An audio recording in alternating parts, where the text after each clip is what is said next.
우리는 살다 보면 천년만년 살 것처럼 뒤도 옆도 살필 겨를 없이 달리다가 누구나 삶의 어느 모퉁이에 멈춰서서 자신의 인생을 돌아보게 되는 순간이 옵니다.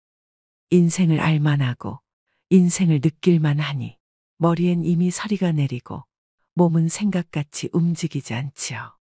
젊을 때는 물질적이고 육체적인 삶이 최고라 여기며 살아가다가 인생 후반전이 돼서야 비로소 진정한 인생의 가치와 만나게 되는 것입니다. 인생을 살아가다 보면 점점 가지고 싶은 것들이 생겨 무언가를 계속 구매하거나 더 많은 사람들과 어울리려고 하는 분들이 계십니다. 우리는 나이 들수록 건강하고 행복한 노후를 위해 중년부터 인생의 덧셈과 뺄셈이 필요합니다. 안 쓰는 물건이나 지나간 관계에 대한 집착 등은 빼고 비운 공간을 필요한 것들로 채워나갈 때 보다 풍요로운 노년을 보낼 수 있습니다. 이는 누구나 잘 알고 있는 교과서적인 내용이지만 일상에서 이런 것들을 마음에 간직하며 지켜나가는 것은 결코 쉬운 일은 아닙니다. 나이가 들고 지혜가 자랄수록 물질적인 삶은 멀리하고 정신적인 삶을 최고로 여기며 살아가야 합니다. 그렇다면 노후에 어떻게 하면 잘 빼고 잘 더할 수 있을까요? 오늘은 더 나은 내일을 꿈꾸는 이 땅의 많은 중년 노년들을 위해 나이가 들수록 무조건 버려야 할 4가지에 대해 말씀드리겠습니다.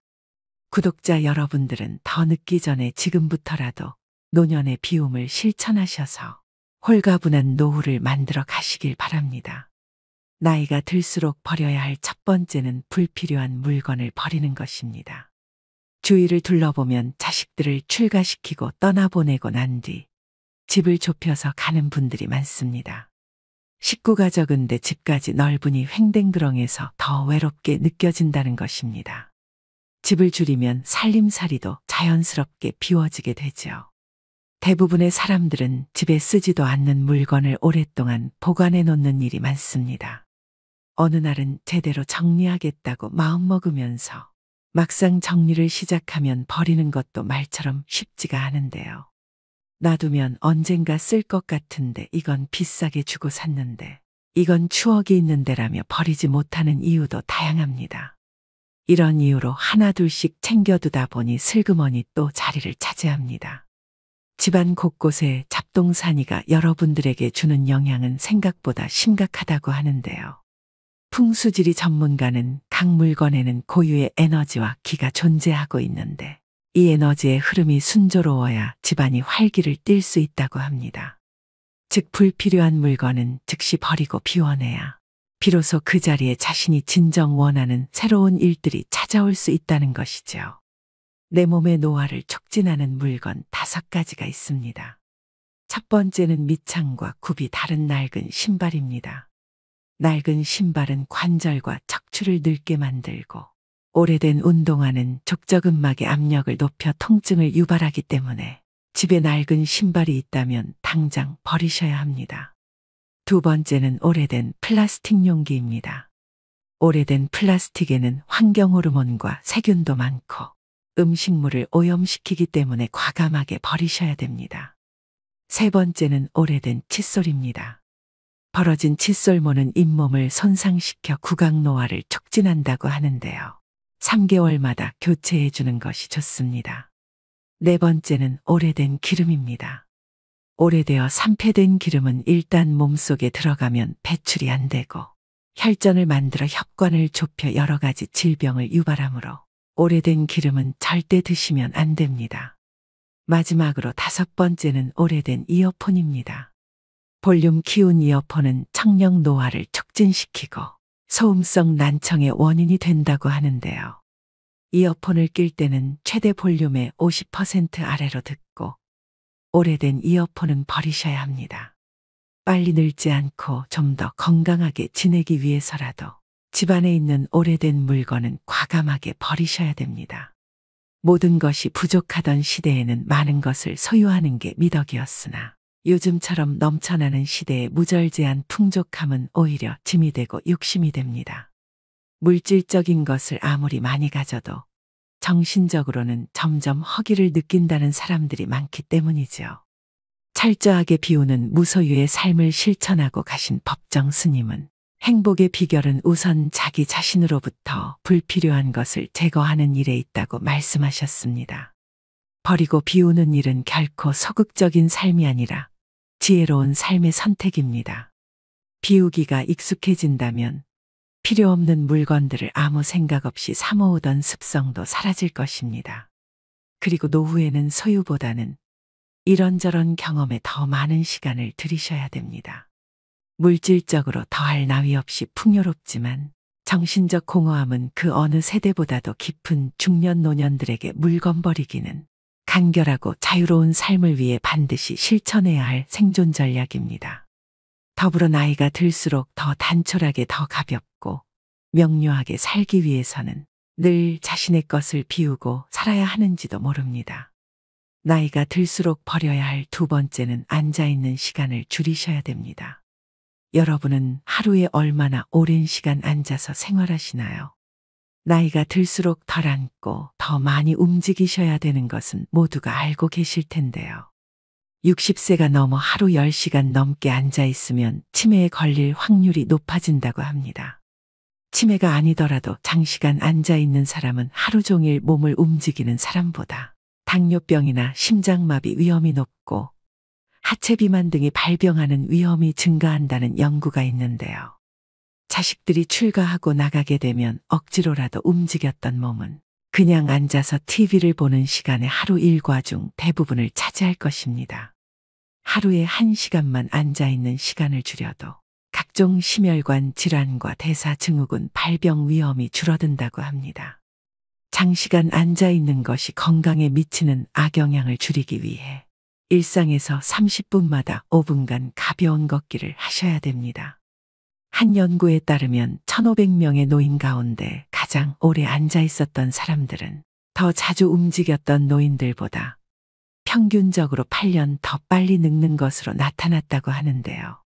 나이가 들어가며 신체 활동이 게을러지면 근육이 급격하게 줄어들고 기력이 떨어지면서 더욱 움직이기 싫은 마음이 생겨날 수 있습니다. 나이가 들수록 움직이면 살고 누우면 죽는다는 말을 떠올리셔야 됩니다. 편하게 쉬려는 마음에서 벗어나 일상에서 많이 움직이는 습관을 길들이셔야 합니다. 매일 규칙적으로 많이 걷는 것도 건강 유지를 위한 좋은 습관 중 하나입니다. 만일 걷지 못하신다면 앉아서 하는 운동 또한 매우 도움이 될 수 있습니다. 앉아서도 가벼운 스트레칭을 자주 해주신다면 몸의 움직임을 늘리는 데 효과가 있습니다. 나이가 들면 운동을 해도 근력이 늘지 않는다는 잘못된 생각 때문에 고령자들은 운동을 시도조차 하지 않는 경우가 많습니다. 집에서 쉽게 할 수 있는 운동을 매일 10분만 꾸준히 해도 1년이 지나면 현재 근력의 20%까지 늘릴 수 있다고 하는데요. 그렇게 되면 노년 건강 유지의 최대 복병인 낙상 사고가 줄고 사회 참여 활동은 늘어나고 노년의 허약도 예방됩니다. 얼마 전에 옆집 60대 어머님은 길을 걸어가시다 갑자기 넘어지셔서 팔이 꺾이는 사고를 당하셨습니다. 다리의 근력이 부족해서 중심을 못 잡고 넘어지셨는데요. 오랫동안 치료받느라 고생하시는 걸 옆에서 본 적이 있습니다. 미리 근력 운동을 조금씩이라도 실천해서 예상치 못한 사고에 대비를 하셔야 됩니다. 습관이 인생이라는 말이 있습니다.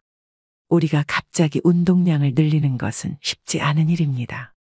대신 앉아있는 시간이라도 줄이는 게 노후 건강을 위해 아주 좋은 방법이 되는 것입니다. 하루를 아름답고 행복한 삶으로 만들기 위해서는 자신이 어떤 태도와 습관을 가지고 살아가고 있는지 돌아보는 시간을 가져볼 필요가 있습니다. 앞으로 어떤 습관을 길들여 어떤 태도로 지낼 것인가 하는 계획을 세우고 실천하는 것이 바로 자신의 가치 있는 노후를 위한 중요한 지혜이기 때문입니다. 나이가 들수록 버려야 할 세 번째는 불필요한 인간관계를 정리하는 것입니다. 노후 행복의 결정적 요인은 부도 명예도 학벌도 아닌 관계라고 하는데요. 우리는 퇴직과 함께 직장 등 공적 관계망은 대부분 눈 녹듯 사라져버리고 학창시절 동창 등 친밀한 관계 위주로 재편됩니다. 하지만 오래 알고 지낸 사람들이라고 모두 원만한 관계를 유지하는 것은 아니죠. 특히 말끝마다 불평불만을 쏟아낸다거나 걸핏하면 화를 내는 등 만났을 때 기분 좋은 에너지보다 불편함을 주는 사람은 알고 지낸 세월에 관계없이 자연스레 꺼려지게 마련입니다. 따라서 노후에는 어떤 사람을 자주 만나고 싶은지 또는 만나고 싶지 않은지 생각해 보면서 자신 역시 만나고 싶은 사람이 될 수 있도록 노력하며 관계를 형성해 나가야 합니다. 노후가 되면 마음이 외롭고 인생이 허무하다고 느낄 때가 많습니다. 이때 달려와 고민을 함께 나눌 친구가 한두 명만 있어도 성공한 인생이라 할 수 있죠. 나이 들어서 주변 사람들과의 관계에서 벌어지는 크고 작은 갈등은 노년의 삶의 질을 낮추고 외로움을 증폭시킵니다. 맞지 않는 사람과의 인연의 끈을 놓지 못하고 만남을 유지하면서 스트레스를 받는 사람들을 주변에서 흔히 볼 수 있습니다. 특히 살아온 세월 속에 쌓인 갈등이 폭발하면서 관계가 망가질 때도 많습니다. 배우자 및 자녀와의 갈등이나 오래 알고 지낸 친구와의 불협화음 등이 이 경우에 해당하죠. 불필요한 인간관계는 늙음을 의식하기 시작하는 50대부터 하나씩 내려놓으면 편해진다고 합니다. 자녀들이 부모 품을 떠나 독립하고 나면 우리는 지켜야 하는 것들이 점점 적어집니다. 그러면 자연스럽게 이제껏 무리해서 만나야만 했던 사람들도 줄어들게 됩니다. 물은 나이를 먹으면 체력도 기력도 젊었을 때와 같지 않게 되니 굳이 의미 없는 인간관계에 힘쓸 여유가 없어집니다. 그러니 참아가며 사람을 만나는 일은 피곤하기만 하죠. 나이 들어서 체력이 떨어지는 만큼 인간관계에도 에너지 절약이 필요합니다. 여기서 가족만큼은 예외라고 말씀하시는 분들도 계실 것 같은데요. 결국은 가족도 같습니다. 그저 너무 가까이 가지 않는 것이 요령이죠. 관계에서 오는 스트레스를 줄이고 싶다면 사람보다는 고독과 친해지셔야 합니다. 악기 배우기나 그림 그리기, 운동 등 취미 활동을 하면서 혼자만의 뜻깊은 하루하루를 보낸다면 내적 자존감도 덩달아 상승하게 됩니다. 이처럼 혼자서 시간을 잘 보낼 수 있게 된다면 내 인생에서 진정으로 필요한 인간관계 또한 분명해질 거라고 생각합니다. 나이가 들어갈수록 그냥 아는 사람 100명보다 나를 잘 알아주는 사람 1명이 더 귀합니다. 그대로의 나를 받아들이는 소수의 사람과 편안하게 만나면서 평온한 노후를 보내셔야 됩니다. 은퇴 후 인간관계라는 한 연구에 따르면 배우자와 함께하는 시간을 줄이고 싶다고 대답한 은퇴자가 늘리고 싶다고 한 은퇴자보다 6배나 많았다고 하는데요. 이 같은 문제들을 비추어 볼 때 은퇴 후에도 원만한 대인관계를 유지하려면 삐걱대는 관계를 정비하는 것도 중요합니다. 가족 또는 가까운 지인 간 어긋난 부분을 개선하고 줄어든 인맥을 새롭게 채워나가야 사람 냄새 풍기는 노후 생활을 즐길 수 있습니다. 행복하고 건강한 노년을 만드는 것은 사람들과의 질적인 관계에 달려 있습니다. 놀라운 것은 나에게 이로운 관계가 행복뿐 아니라 노후의 신체적 건강까지 영향을 준다는 사실이죠. 누군가는 이렇게 말합니다. 인생은 나를 알아주는 한두 사람 붙잡고 사는 거라고 하더군요. 나이 들어서도 너무 관계에 연연하다 보면 자신에게 소홀해지곤 합니다. 그럴 때일수록 잠시 멈춰서 자기 자신을 챙겨보시면 좋겠습니다. 마지막으로 나이가 들수록 버려야 할 4번째는 식사량을 줄이는 것입니다. 아무리 몸에 좋은 것도 지나치면 병이 됩니다. 먹을 것이 부족했던 과거와 달리 요즘은 먹을거리가 넘쳐나 영양 과잉 섭취로 인한 고혈압, 당뇨 그리고 높은 콜레스테롤 등의 만성질환 환자가 빠르게 늘어나고 있다고 하는데요. 특히 중년 이후엔 여러 호르몬 분비와 기초대사량이 감소하기 때문에 운동하지 않고 과식이나 폭식을 반복적으로 하게 되면 내장 지방이 쌓여 복무비만이 됩니다. 나이가 들어서 몸에 좋다고 무턱대고 먹다 보면 오히려 영양 과잉 상태를 초래해서 질병으로 발전할 수 있다는 사실을 아시나요? 실제로 소식하는 습관은 노화를 늦추고 노화와 관련된 질병 위험이 낮아집니다.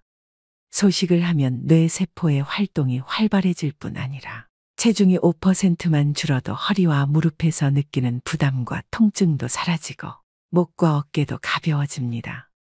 또한 몸에서 독소가 빠져나와 혈액순환도 좋아지죠.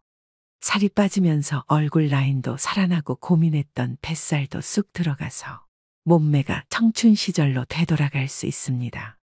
인류 역사 내내 배불리 먹는 것이 인류의 수건이었지만 이제는 영양과잉 상태에서 벗어나야 합니다.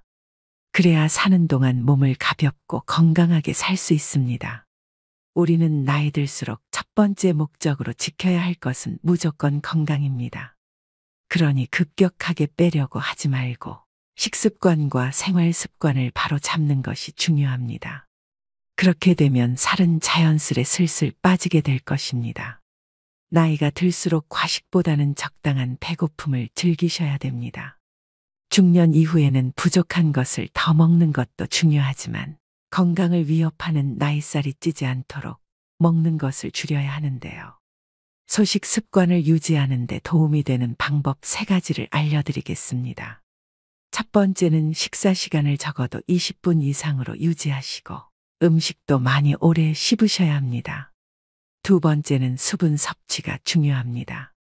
물이 부족할 경우 갈증을 배고픔으로 착각하여 과식하게 될 수도 있습니다.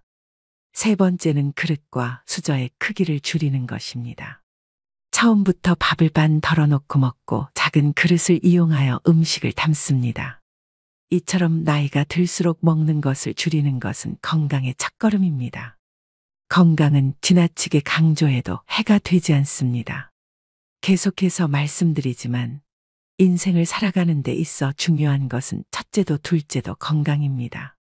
젊었을 땐 하나라도 더 가지려고 몸 상하는 줄 모르고 살았지만 이제는 건강을 우선으로 챙기셔야 한다는 걸 항상 생각하셔야 합니다. 오늘의 영상 어떠셨나요?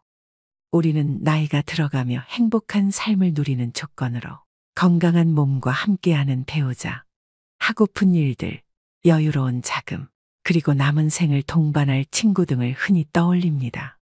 하지만 누구나 그렇듯 생각한 대로 인생은 흘러가지 않습니다. 갑자기 건강에 이상이 생길 수도 있고 배우자, 친구와의 갈등이 깊어질 수도 있습니다. 일이 잘 풀려나가는 좋은 시간이나 일들이 꼬이며 어려움을 겪는 힘든 시간도 결국은 지나갑니다.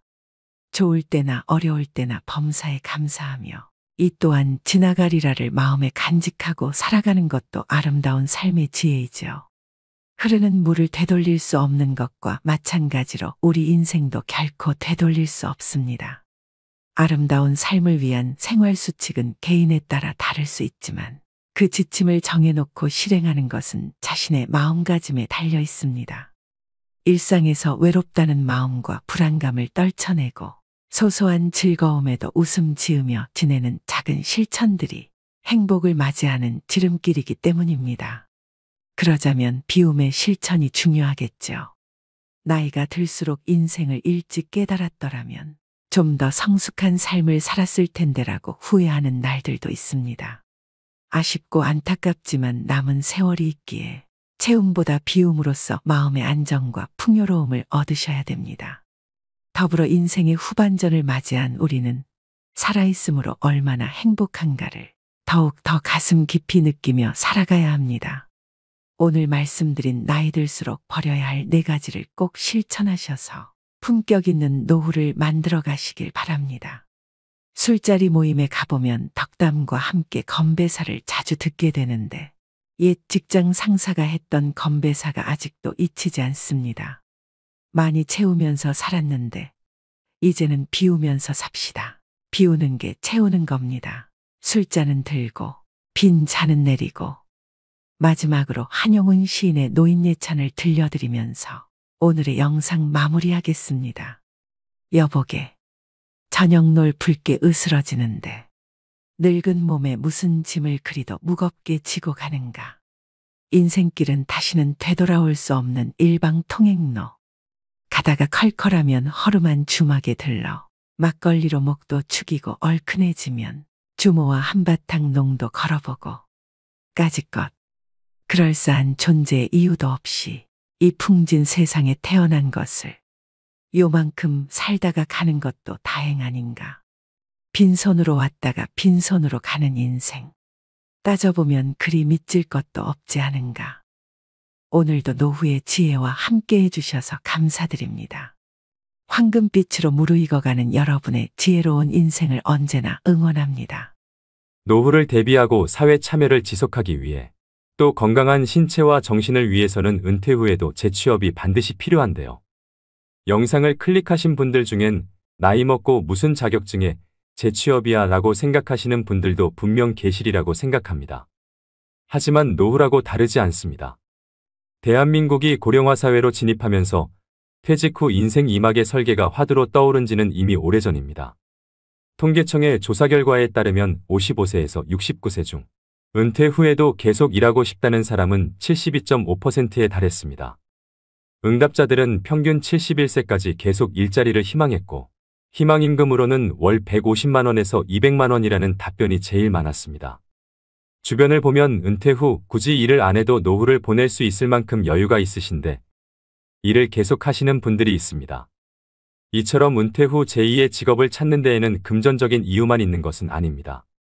은퇴 후에는 필연적으로 자존감 하락과 공허함, 우울 등이 찾아오기 마련인데 시니어 취업은 이를 해소해주는 가장 큰 역할을 하게 되는데요. 뿐만 아니라 경제적으로도 여유가 생겨 자기를 책임질 수 있게 됩니다. 늙어서 괜히 자녀들 눈치나 보며 살 필요가 없다는 말이지요. 그렇다면 시니어 자격증은 어떤 특징이 있을까요? 시니어들은 취업에 즉시 활용할 수 있는 자격증을 선호하는 경향이 있는 것으로 나타났는데요. 오늘은 실제로 취득 후 바로 취업에 활용이 가능한 자격증 5가지에 신종직종 1가지를 더해서 총 6가지를 알려드리려고 합니다. 자격증 취득 방법과 현실적인 연봉 그리고 앞으로의 전망도 함께 말씀드리겠습니다. 메모하실 게 있으시면 중요 내용을 메모하시면서 들으시면 좋겠습니다. 오늘의 영상을 끝까지 시청하셔서 중년 노년에도 일하는 즐거움을 통해 더 풍요로운 노후를 보내시길 바랍니다. 50대, 60대 분들에게 첫 번째로 추천드리는 자격증은 바로 건축도장기능사입니다. 건축도장기능사는 건축물을 보호하기 위해 건물 내외부를 페인트 등으로 도색하는 작업으로 중장년 여성분들도 하실 수 있을 만큼 건설업종에서는 작업 난이도가 무난한 편인데요.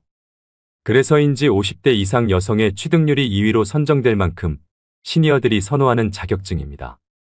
그렇다면 건축도장기능사가 되려면 어떻게 해야 할까요? 건축도장기능사는 필기는 없고 실기시험만 진행됩니다. 응시 자격에는 제한이 없으며 시험 일정은 1년에 총 4번이 있습니다. 실기 100점 만점에 60점 이상 취득 시 합격인데요. 합격률은 약 60%에 가까운 합격률로 높은 편에 속합니다. 준비만 꼼꼼히 하시면 한 번에 무난히 붙을 수 있는 자격증입니다. 실기의 경우 실제 재료를 가지고 도장 연습을 하는 것이 무엇보다 중요한데 유튜브 등으로 독학하여 준비하시는 분들도 있습니다만 학습 여건상 학원에서 공부하시는 것이 훨씬 많은 도움을 받을 수 있습니다. 그런데 생각보다 많이 드는 비용에 헉할 때가 있습니다. 이럴 때 학원 비용의 부담을 줄일 수 있는 국민내일 배움카드를 활용하셔야 합니다. 은퇴 후 새로운 인생을 준비하는 분들에게 아주 큰 도움이 되는 자격증 지원 사업입니다. 내일 배움카드의 신청 방법 등 자세한 내용은 영상의 끝부분에서 종합적으로 다시 말씀드리겠습니다. 건축도장기능사 자격을 취득하면 도장공으로 취업하는 게 일반적입니다. 앞으로의 취업 전망은 우리나라의 건축물 경우에는 노후화가 심한 상태이기 때문에 수요는 오히려 점점 높아지고 있다고 하는데요. 인테리어 업체로 취업할 경우 기업과 경력, 지역에 따라 다르지만 월 200에서 300만 원 정도이고 건설 현장에서 일할 때의 일당은 보통 15만 원에서 25만 원 수준으로 알려져 있습니다. 요즘에는 예전과 달리 건축물뿐만 아니라 금속, 목재 등 도장 범위가 넓어지고 있어 전망 또한 좋은 편에 속합니다. 또 도장공의 연령이 높고 젊은이들은 직업으로서 진입을 꺼리고 있는 실정이어서 중장년 이상의 인력 수요는 서서히 증가할 전망입니다. 50대, 60대 분들에게 두 번째로 추천드리는 자격증은 바로 한식조리기능사입니다. 한식조리기능사 자격증은 매년 꾸준히 높은 응시율과 여성 시니어들의 인기를 유지하는 자격증인데요. 살림 경험을 바탕으로 요리에 자신 있으신 분들이 가장 선호하는 자격증입니다. 자격증 취득 후 일반 음식점부터 국공립 어린이집이나 병원, 학교 등의 단체급식소에서 조리사로 취업이 가능합니다. 특히 학교 급식소에서 일하면 퇴근 시간이 빠르고 방학 기간에 쉴 수 있다는 장점이 있습니다. 그렇다면 한식조리사가 되려면 어떻게 해야 할까요? 한식기능조리사 자격증은 산업인력공단에서 시행하는 시험으로 나이나 경력, 학력 등의 응시 자격에 제한이 없습니다. 자격증 취득 과정은 필기와 실기 시험으로 나눠지는데요. 필기 시험의 합격률은 45% 정도로 1시간 동안 사지선다형 60문제를 풀어야 되며 60점 이상 맞으면 합격입니다. 문제집 한 권을 사서 2주에서 3주 정도 시간을 투자해 공부하면 무리 없이 합격하는 수준이라고 합니다. 반면 실기시험 합격률은 35% 정도로 결코 난이도가 낮은 시험은 아닙니다. 실기시험은 한식 메뉴 31개 중 2개가 랜덤으로 출제되고 70분 동안 주어진 재료로 조리해야 합니다. 특히 실기시험의 경우엔 공식을 잘 따라 하셔야 되기 때문에 학원에서 수업을 들으시는 게 보다 단기간에 합격할 수 있는 방법인데요. 한식조리기능사 같은 경우도 내일 배움 카드로 실기시험에 대비한 교육비를 최대 100%까지 지원받을 수 있으니 꼭 활용해 보시면 좋겠습니다. 한식조리기능사의 연봉은 종일근무 기준 평균 3,300만 원 정도입니다. 대부분의 어린이집이나 단체급식소 같은 경우엔 종일근무가 아닌 파트타임을 선호하는 경우도 많습니다. 결과적으로 한식조리기능사는 신중년들에게 전망이 밝고 돈을 많이 벌겠다는 목적보다는 요리할 때 즐거움을 느끼고 시간을 유연하게 쓰고 싶은 분들에게 추천하는 자격증입니다. 50대, 60대 분들에게 세 번째로 추천드리는 자격증은 바로 떡제조기능사입니다. 저도 이번 영상을 준비하면서 처음 접하게 된 자격증인데요. 여러분들도 아마 조금은 생소하실 거라고 생각됩니다. 하지만 떡제조기능사는 블루오션에 해당하는 자격증 중에 하나라고 합니다. 최근 건강식인 떡을 비롯해 약과 한과 등 다양한 전통 간식들이 다시금 떠오르고 있는데요. 떡이 줄어든 쌀 소비량을 끌어올리고 있을 만큼 전통 디저트를 찾는 소비자 수는 꾸준히 증가하고 있는 추세입니다. 그렇다면 떡 제조기능사가 되려면 어떻게 해야 할까요? 떡 제조기능사는 한국산업인력공단 주관으로 진행되는 시험으로 시험 일정은 1년에 4회입니다. 필기시험은 사지선다형으로 총 60문항을 60분 동안 풀어야 합니다. 한식조리기능사와 건축도장기능사와 마찬가지로 100점 만점에 60점 이상이면 통과됩니다. 필기시험 합격률은 75% 정도로 높은 편에 속하지만 현재 연도가 거듭될수록 합격률이 조금씩 낮아지는 걸로 봤을 때 그만큼 난이도가 조금씩 올라가고 있는 추세입니다. 필기의 경우 독학으로 공부하셔도 크게 어려움 없이 합격이 가능합니다. 실기 과목은 떡제조 작업형으로 2시간 동안 시험이 진행되며 맵쌀떡과 찹쌀떡 중 한 종류만 출제가 되는데요. 실기 역시 100점 만점에 60점 이상이면 합격입니다. 실기시험 합격률은 약 50%로 필기보다 다소 낮은 것을 확인할 수 있는데요. 실기를 좀 더 꼼꼼히 준비하셔서 시험장에 들어가야 할 필요성이 있겠습니다. 떡 제조기능사 역시 실기 준비는 내일 배움 카드를 활용하시면 학원에서 수강이 가능합니다. 떡 제조기능사 평균 연봉은 3천만 원 초반 수준인데요. 떡은 한번 배워놓으면 관련 업종을 창업할 수도 있고 카페 곁들인 메뉴로도 낼 수 있다는 메리트가 있기 때문에 전망은 밝은 편입니다. 50대, 60대 분들에게 네 번째로 추천드리는 자격증은 바로 방수기능사입니다. 방수기능사는 말 그대로 건축물에 물이나 습기가 스며들지 않게 하기 위해 지하도나 지붕, 벽, 욕조 등의 방수 작업을 하는 자격을 의미합니다. 육체적으로 작업 난이도가 높지 않은 직업인데요. 건축물의 신축 공사가 많을 때 인기를 끄는 자격증이어서 최근에 매년 3만 명 이상이 시험을 봤던 인기 직종 중 하나입니다. 그렇다면 건축도장기능사가 되려면 어떻게 해야 할까요? 방수기능사는 건축도장기능사와 마찬가지로 필기 없이 실기시험으로만 이루어져 있어 큰 부담 없이 편하게 준비 가능하며 100점 만점에 60점 이상이면 합격입니다. 실기시험 시간은 2시간 10분이며 아스팔트 시트지를 재단하고 순서에 맞게 부착하는 작업이 진행됩니다.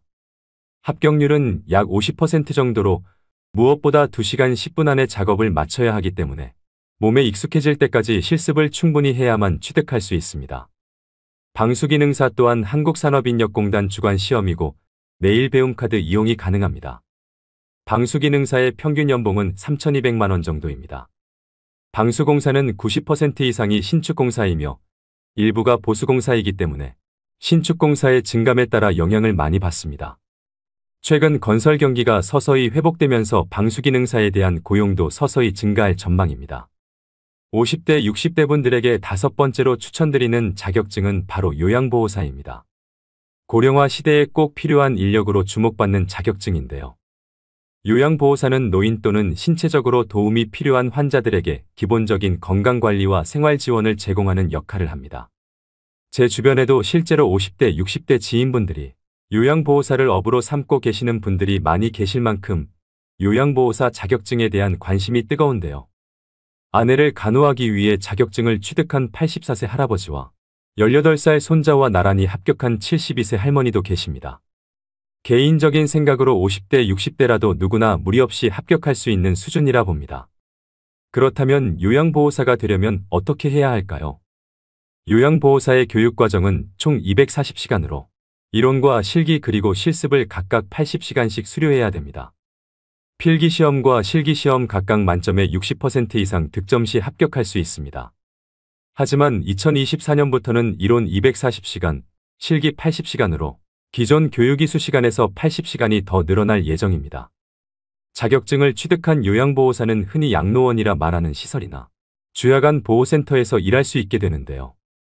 또 제가 서비스라고 해서 집으로 직접 방문해 가사지원과 신체 수발 서비스 등을 담당하기도 합니다. 다만 급여가 안정적이지 않고 값싼 가정부를 고용했다는 듯 노골적으로 잡일을 시키는 환자나 가족이 있을 수 있습니다. 또 치매 어르신들을 주로 돌보는 일이라 돌발 상황도 많이 생긴다고 합니다. 하지만 단순한 돈벌이 이상의 보람이 있다고 하시는 분들도 많습니다. 근무지에 따라 일의 강도나 형태는 다르지만 요양보호사 대부분은 사회에 도움이 되는 일을 하고 있다는 사명감으로 일하고 계시지 않을까 생각합니다. 하지만 이와는 별개로 요양보호사에 대한 잘못된 인식과 처우는 앞으로 많이 개선되어져야 하는 것은 분명합니다. 2023년 기준 요양보호사의 최저임금은 시급 9,620원으로 연봉으로 환산 시 약 2,400만 원 수준입니다. 계속되는 고령화와 요양시설이나 재가시설에서 요양보호사를 의무 채용하고 있어 전망은 제일 밝은 자격증 중 하나입니다. 요즘 같은 고용 불안 시대에 건강하기만 하다면 평생 직업으로 삼을 수 있는 일이라고 생각됩니다. 이렇게 총 5가지의 전망 좋은 자격증을 알려드렸는데요. 여기에 한 가지 더 강력 추천드릴 자격증으로 신종직업인 병원동행 매니저에 대해 말씀드리겠습니다.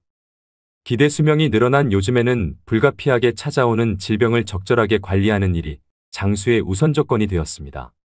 이와 함께 부상하는 직업이 바로 병원 동행 매니저인데요. 노인 비율이 커지는 만큼 몸이 아픈 사람들도 당연하게 많아지고 있습니다. 복합검진이 가능한 대부분 종합병원이 예약 시스템으로 운영되고 있는데 기기를 다루는데 익숙하지 않는 어르신에게는 외래 진료 예약부터 병원 방문까지 모든 과정이 어려움의 연속인데요. 그나마 가족이 도움을 줄 수 있다면 괜찮지만 각자 밥벌이로 인해 부모의 외래 진료에 동행하기 위해 시간을 내기는 쉽지 않습니다. 이처럼 병원 동행 매니저는 숙련된 간병인이 환자와 함께 이동하여 보호자를 대신해 병원 이동 및 접수 귀가까지 동행하는 신종 직업입니다. 병원 동행 매니저는 인생이막의 유망 직종으로 전망이 아주 밝습니다. 서울시의 경우 2022년 기준으로 1만 명의 병원 동행 매니저가 활동하고 있으며 2025년까지 2만 명의 병원 동행 매니저를 양성할 계획이라고 밝혔는데요. 노인 인구가 빠르게 증가하면서 시니어 1인 가구는 더욱 늘어날 것이기 때문에 병원 동행 매니저의 수요는 앞으로 더욱 증가할 것으로 예상되고 장년 노년분들이 하기에 괜찮은 직업으로 생각이 됩니다. 그렇다면 병원 동행 매니저가 되려면 어떻게 해야 할까요? 병원 동행 매니저로 활동하기 위해서는 간호사, 간호조무사나 요양보호사, 사회복지사 자격 중 한 가지 이상의 자격증을 소유하고 있어야 합니다. 소지하고 계신 자격증이 없으시다면 사회복지사 2급 취득으로 접근하시는 게 가장 수월한 방법인데요. 사회복지사 2급은 필기시험 없이 온라인 수업 이수 후 실습을 하면 취득할 수 있습니다. 한국산업인력공단이나 한국사회복지사협회 홈페이지에서 접수를 진행할 수 있습니다. 가장 궁금해하실 급여 조건은 지역이나 업무 시간에 따라 다르겠지만 월 최대 240만 원 수입을 낼 수 있습니다. 평균 시급은 2만 원 수준으로 모든 서비스는 기본 2시간 이상 제공되기 때문에 한 번 병원 동행 시 최소 4만 원을 받을 수 있습니다.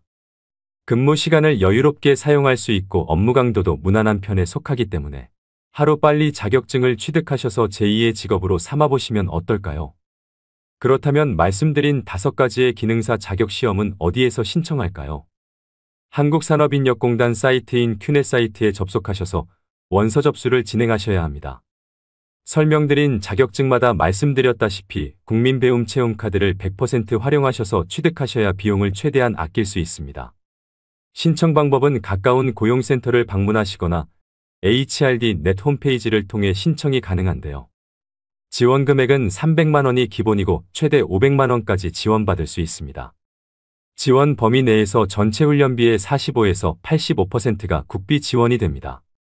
아무래도 어르신들은 컴퓨터로 신청하는 것은 어려움이 있을 수 있기 때문에 언급해드린 자격증 취득에 의사가 있으신 분들이라면 자녀에게 도움을 요청하시거나 그마저도 어렵다면 고용센터에 방문해서 자세한 상담을 받아보시는 것이 좋겠습니다. 오늘의 영상 어떠셨나요? 영상을 보시고 이렇게 말씀하시는 분들도 계실 겁니다. 일이야 계속하고 싶지요. 하지만 나이 든 사람을 누가 써준답니까? 라고 하시며 일자리를 구할 생각조차 하지 않는 분들도 많을 거라고 생각합니다. 자격증을 취득해도 나이 때문에 일자리를 구하기 힘든 현실이라고도 말씀하십니다. 저는 이 의견이 맞는 말인 것 같기도 하지만 또 틀린 말이기도 한 것 같은데요. 일자리를 구하지 못하는 것은 나이 때문만이 아닙니다. 쉬운 일만 찾거나 이미 지나버린 자신의 전성기만 생각하고 눈높이를 낮춰 일자리를 구하지 않기 때문인 경우가 더 많습니다. 하늘은 스스로 돕는 자를 돕는다고 했습니다. 노후에도 일을 계속하겠다는 의지가 있으시다면 스스로 변하고 일자리를 얻기 위해 노력하셔야 합니다. 내가 과거에 무엇을 했느냐가 아니라 현재 내가 어떤 상황에 있고 앞으로 어떻게 살아갈 것인가를 정확히 인식하는 것이 중요합니다. 노후의 일자리를 위해 명심해야 할 것이 있습니다. 용기 있는 자가 일자리를 얻는다. 두드려라. 그러면 열릴 것이다. 마지막으로 구독자 여러분들이 이미 취득하셨거나 공부 중이신 자격증, 그리고 제2의 직업으로 삼고 계신 일이 있으시면 댓글로 공유해 주시면 감사하겠습니다. 또 궁금하신 질문을 댓글로 남겨주시면 성심성의껏 답변 드리도록 하겠습니다. 오늘도 노후의 지혜와 함께 해주셔서 감사드립니다. 황금빛으로 무르익어가는 여러분의 지혜로운 인생을 언제나 응원합니다.